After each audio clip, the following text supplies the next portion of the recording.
Oh, yo. Yo, how's it going? Today we got that How to Train Your Dragon remake. And I ain't gonna lie, bro, I like watching these movie recaps because 99% of these movies I will not go watch in the theaters because I don't really have to. Someone's gonna yap to me about it, so let me yap to you while they yap to me. Man, you guys ever notice that, like, every movie company's just remaking all their old stuff? I can't believe no one's talking about this yet. But you know, this movie kind of presents me with a bit of a conundrum. So, about a year or so ago, I made a video about How to Train Your Dragon. My usual format of, like, you follow along with the movie and comment on and joke about whatever's happening. Now, I've made videos about remakes for years now, but it's always the Disney remakes, right? The ones where, they make these drastic changes that just completely miss the point of the original. And herein lies my aforementioned conundrum. The How to Train Your Dragon remake is almost quite literally a shot-for-shot, line-for-line remake of the original 2010 movie. So, like, obviously I can't just make the same video again, Although that would be a really funny meta commentary on, like, the entire remake industrial complex if I just took the same video, replaced all the movie scenes with the live-action ones. But I bet you'd all complain, right? You'd all be like, hey, wait a minute, this is the same script and the same jokes, it just looks a little different. But DreamWorks doesn't, they make $1 quadrillion. Now, I've made this pretty clear over the years, but I'm a huge fan of animation, okay? So much so that I actually do it, We ain't just Family Guy posing over here. And like, of course, 2D is the best and 3D is fine, but I will never understand, like just on a fundamental level, why turning something from animated to live action is always seen as the more Slop that tea. Bro, I made a video about this. And I'm pretty sure I mentioned it on this channel somewhere, I don't know. But I just feel like if something is great as 2D, let's take How to Train Your Dragon for example. Like the way the movie was built out was to make Hiccup look small, and it made everything he did more impressive because the way it was designed, the trees were bigger, all the adults were just like big and brawly, everybody else was like bigger than him, stronger than him, and whatnot. And then because he was all skinny, but you can't do that in live action because bro over here is like 18, 16, 17, he's gonna look like a regular person, not like a scrawny little twig person. You feel me? So there's certain things you just can't bring over from live action, from 2D to live action. Same thing with the One Piece remake. Like from the 2 episodes I saw, it looked okay, but it's like this is just a worse medium to present something people already love. If I'm articulating that correctly. a legitimate thing, Like the highest accolade animation can ever achieve is just to not be animated. Animation can be anything. Like, you can do anything, but live action, you can only ever just look like people doing stuff. In watching this How to Train Your Dragon live action remake, it really cemented everything I find so off-putting about this whole making remakes thing. So what do you say we take a walk and talk about it, okay? But before that, really quick, this video is brought to you by Raycon. Getting some great earbuds for a great price. Okay, back to the show. Only like before. So as the movie opens up, we're introduced to all the human characters we're supposed to care about. You all know the story. Hiccup's dad is Stoic, and is also named Stoic, and he hunts dragons, or dragonsh, as they call them in the original. Yeah, you see what I said before? I was watching an interview where the people who made the movie were talking about it. In the original movie, Hiccup would have been up to bros. Like right here, it looked a lot smaller. But right now, they're almost like in 2 years, he can grow to the same height as bro. It's like it doesn't really give you the same. I'm not sure what it's called, but let's call it small man in a big world. Yeah. And is also named Stoic, and he hunts dragons, or dragonsh, as they call them in the original movie. And Hiccup wants to be accepted by his dad and his village, but he's just like not that kind of dude, Oh, again? Again? I'm not even here. I'll be in and out before you can say. Not so fast. Come on, please. The meathead with attitude and interchangeable hands is Gobber. Yeah. So prefacing like everything I'm going to say, this is not a criticism of the actors themselves, okay? Just being clear on that. But this right here is kind of exactly perfectly encapsulating what I'm talking about. So in the original 2010 movie, it's very stylized in that DreamWorks kind of way, right? The characters are absolutely hideous, right? But you know, they're coming off of like Shrek 7 by that point. And you know, DreamWorks has always kind of postured themselves as being like the anti-Disney. You know, so the movie was like Shrek meets Ren and Stimpy or whatever, okay? But they were stylized, they're properly silhouetted animated characters. When you translate that into live action, everyone just looks like some dude, you know? Like we have animated Hiccup, the main character, who stylistically fits into this world. But then over here, we just have some dude who works at Hollister and likes taking girls mudding, you know what I mean? Stoic does kind of mostly look like himself, to be fair. I think Gobber is the biggest change here because, like, this is Gobber, right? He looks horrendous, but also very visually interesting. And live action Gobber is just a guy. If you ever want to get out there, Oh my. Horrendous. I didn't even look at it, bro. Look at bro like that. I just looked at him like Gobber, but he's not wrong. start fighting dragons. You got to stop all of this. You just gestured to all of me. Yeah. Stop being all of you. Damn.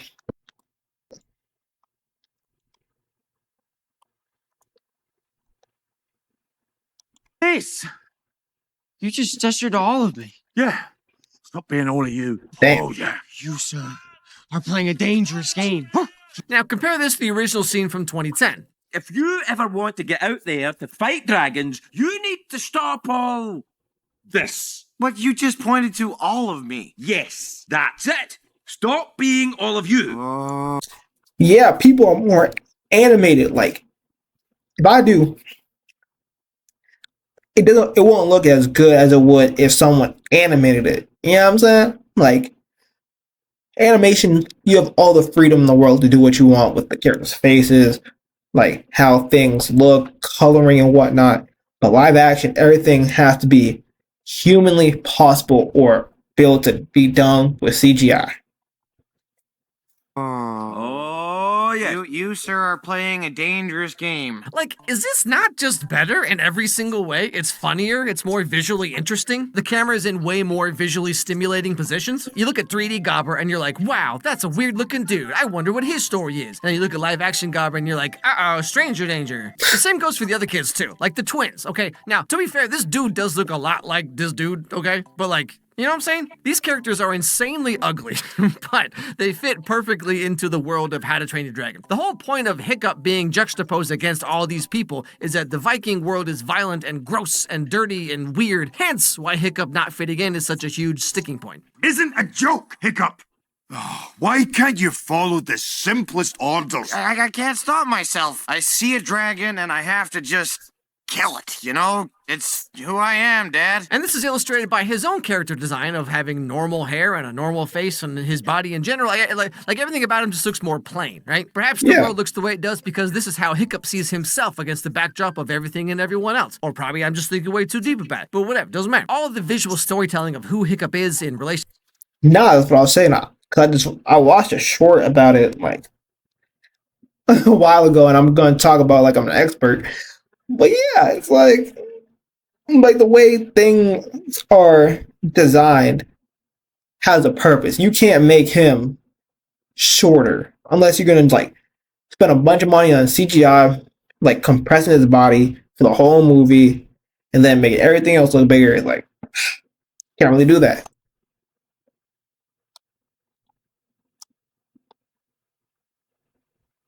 Into the world around him, it's largely gone in the remake because it's all just regular people now. But like, it doesn't have to be this way in live action. I mean, there's so many instances of nailing this kind of look and feel, you know, like Home Alone 2. Kevin runs into all these scary looking adults, and the point is that this is how he sees them as a 10-year-old kid, right? They look terrifying. Kind of sort of look like this. Or Pirates of the Caribbean, right? Like regular human Barbossa looks way more like a dirty, gritty Viking than anyone in this movie.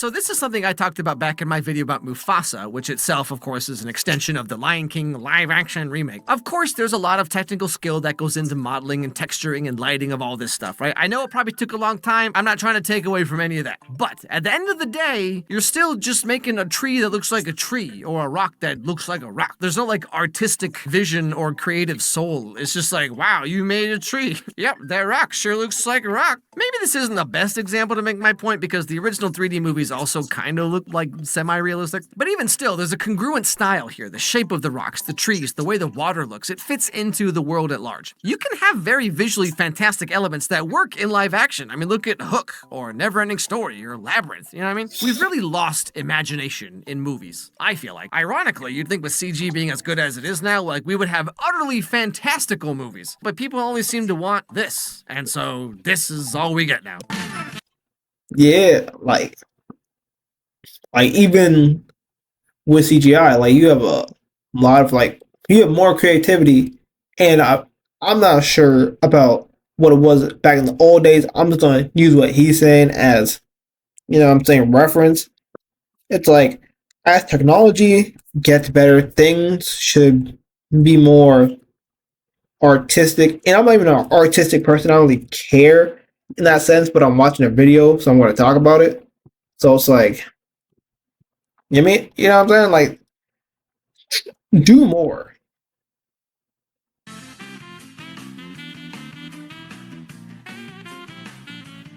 The live action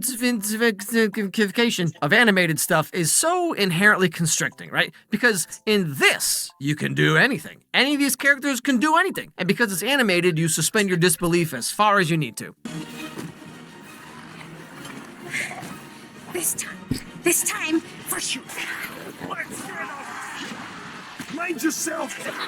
The devil still has some. Jesus. But then in this, you only have like a tiny amount of wiggle room because things get uncanny and unbelievable and just weird and cringy like so fast. Most of the jokes I feel do not land at all in the live action version. I mean, the timing, the delivery, the fact that it's a real person saying and doing these things, like a lot of it does not translate over, I feel personally, because it just feels so inherently different. If you ever want to get out there and start fighting dragons, you've got to stop all of this. You just gestured to all of me. Yeah. Stop being all of you. Oh. You, sir, are playing a dangerous game. If you ever want to get out there to fight dragons, you need to stop Yeah, look at the way this. look at the way his mouth is just all over the place when he like talks. Like, how do you even do that? But you just pointed to all of me. Yes, that's it. Stop being all of you. Oh, yeah. You, sir, are playing a dangerous game. Not that this is some kind of super hilarious joke, Oyuk, but it just feels so much better in the animated version. Like in the live action version, it doesn't really feel like a joke. It just feels like they're just like talking, you know what I mean? I also felt the same about all these other kids. Like having them be real people who kind of just talk and Ain't that bro from Deadpool 2? Oh, that's act up. like people, it shaves off a lot of the joke delivery potential. The deadly nada.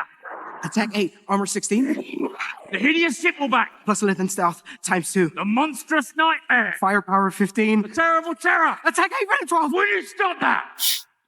The deadly nada. Speed 8, armor 16. The hideous ziffleback. Plus 11 stealth times 2. The monstrous nightmare. Firepower 15. The terrible terror. Attack 8, venom 12. Can you stop that? Like, I can't be the only one who thinks that this feels so much better. Now, obviously, live action movies can be very funny, you know, but they have to be written and crafted as a live action movie from the get.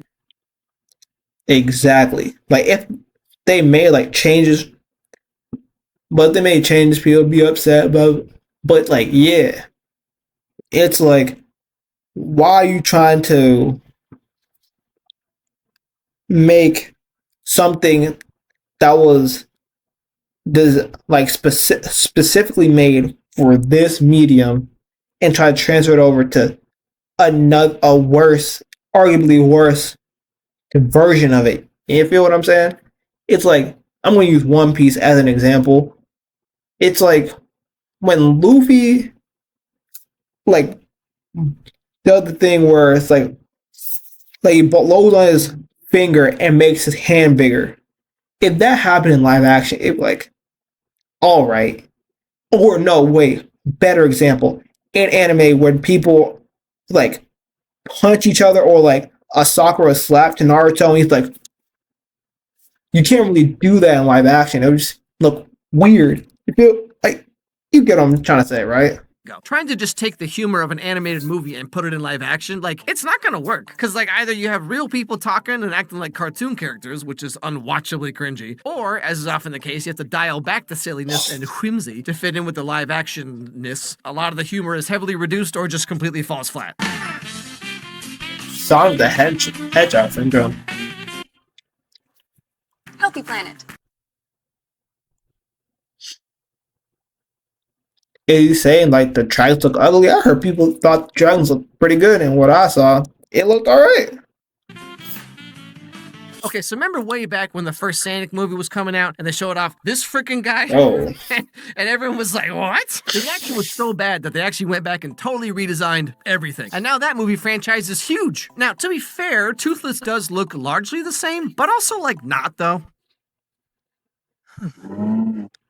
Toothless. I could have sworn you had Oh, they knew the whole teeth. thing.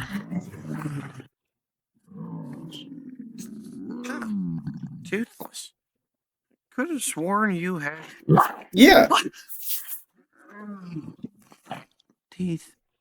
So in making all of this live action, they kind of made Toothless look more real. Basically just means uglier. Like, he's a real cute little dude in the original, okay? And so they did the thing that the US always does, where like cute equals bad, and so they just made it kind of more ugly, you know?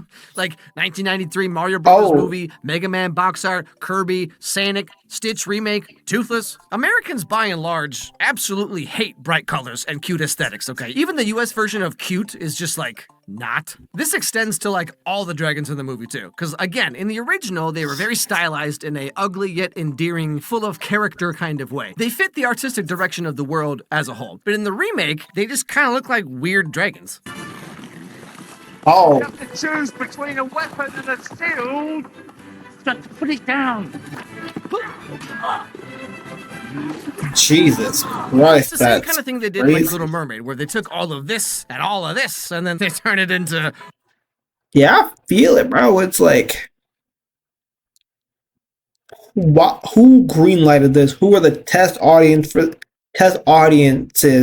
for this to be like, oh yeah, that looks great, guys. That looks so great.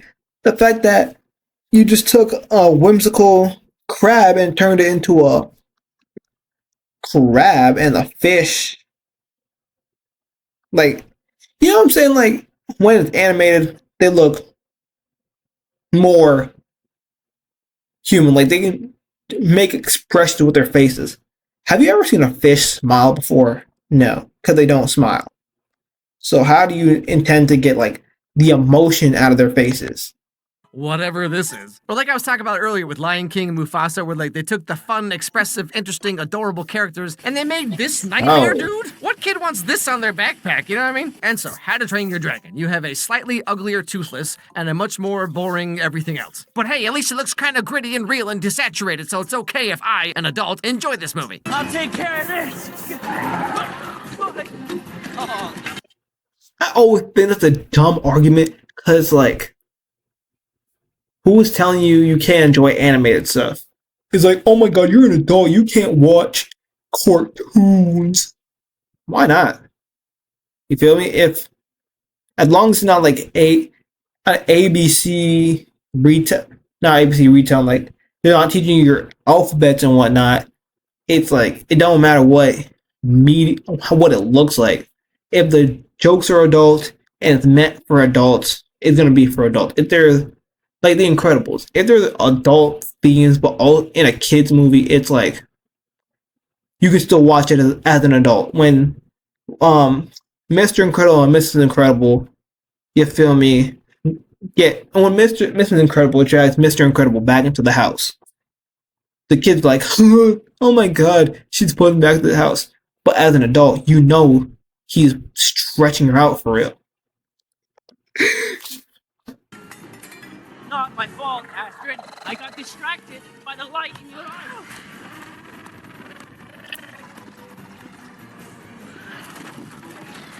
You know, Even it's the kind of as running. old as time, but like it's still like this though, where it's like bright colors and cute characters. This is either for kids or worse, for girls. I ain't watching this crap. I only watch sophisticated, grown-up big boy movies. Shut like up. Superman.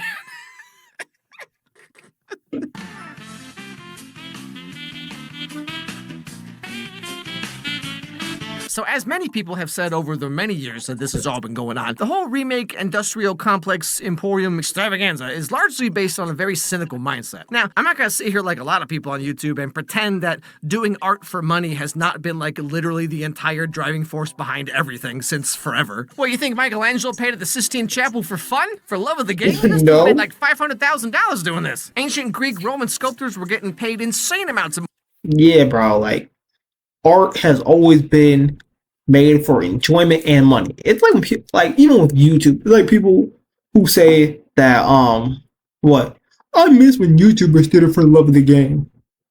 Gang, I'm not sure what to tell you, but people wished they were able to make money off their YouTube videos. You think people just posted on the internet for the fun of it when there was no money? Sure. But as soon as they've realized they can make money, that's why most people even started YouTube. Let's keep it a buck.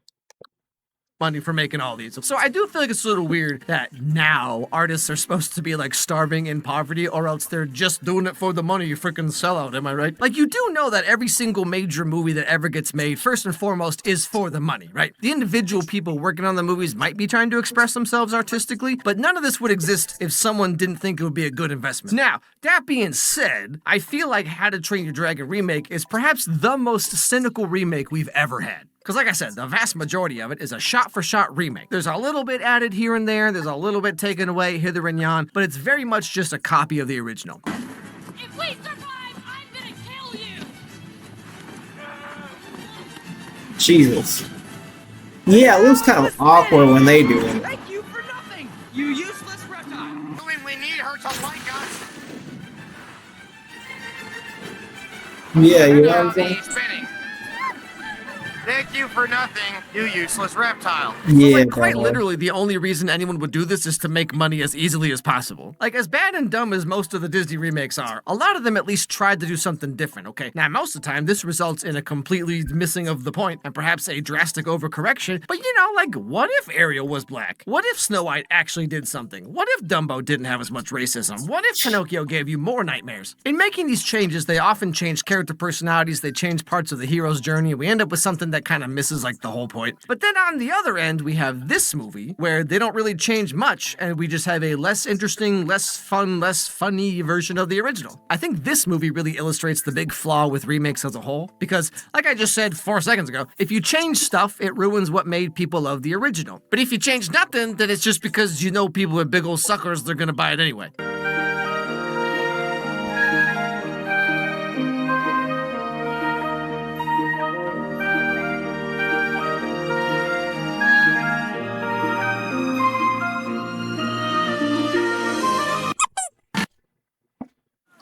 $70 square.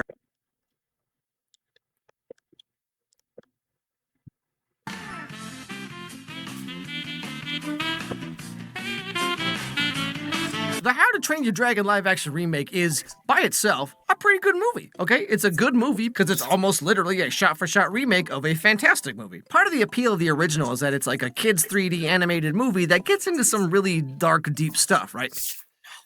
Dad, no. For once in your life, would you please just listen to me?